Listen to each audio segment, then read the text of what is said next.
So our young people are having these experiences, and they're you and I know what the end result is going to be coming out the end. But when it comes to being their own advocate and going on these experiences and having all of this transformation, how does that kind of play out with the narrative of risk management? What does that look like for the young person, and what does their journey look like?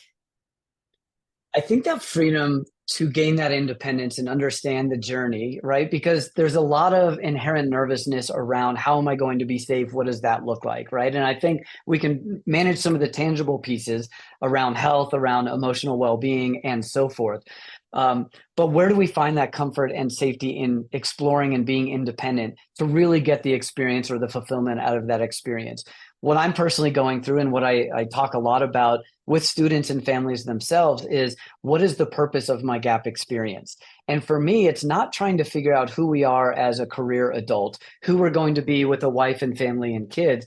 Really, this moment in time, and it sounds funny coming from somebody later in their years, career wise and otherwise.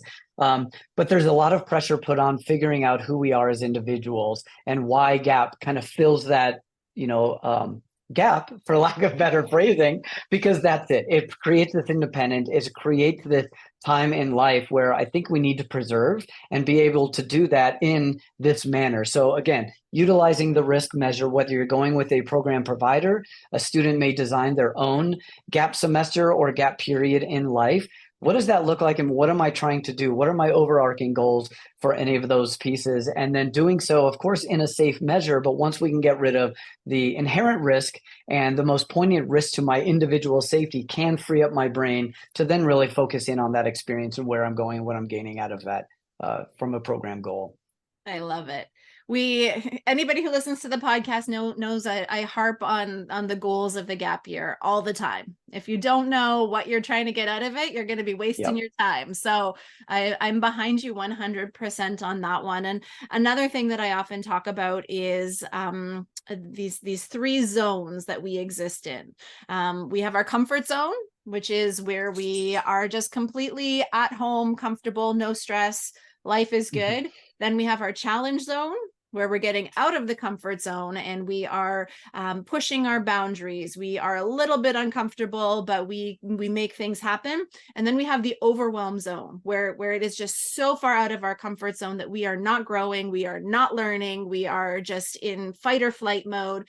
Not helpful to be in that overwhelm space. And Yep. I think the more that we can push ourselves into that challenge zone, the more that we can, as parents, can encourage our young people to get into that challenge zone, the more they're going to grow and learn and develop. And the challenge doesn't have to be jumping out of a plane or whitewater rafting in a foreign country. It's about defining what those zones are for you as an individual and taking those incremental calculated risks, so that you can get into that comfort zone, and that's how you're going to grow, and that's how you're going to evolve as a person and become the adult that you want to be.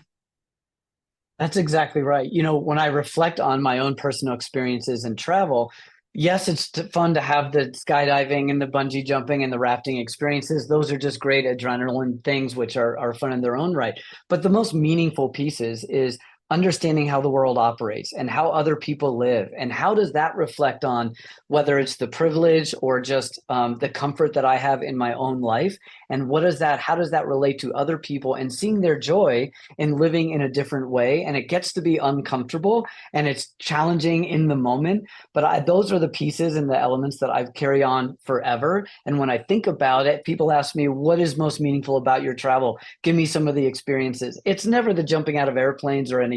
It's always, let me tell you about this homestay. Let me tell you about this meal I had in a community. Let me tell you when I ate guinea pig in Peru. Like weird, strange things like that are just outside, but it helped me understand my place in the world, that we are connected in so many fundamental ways in and around the world. And aside from all of the chaos and the perception of how dangerous the world is, it is a very safe place. And that's where we're driving towards. And that's how we can create these situations, these experiences in that safe manner. It's just understanding, what does that look like? What is my piece in it? And having the courage to jump out and do those things.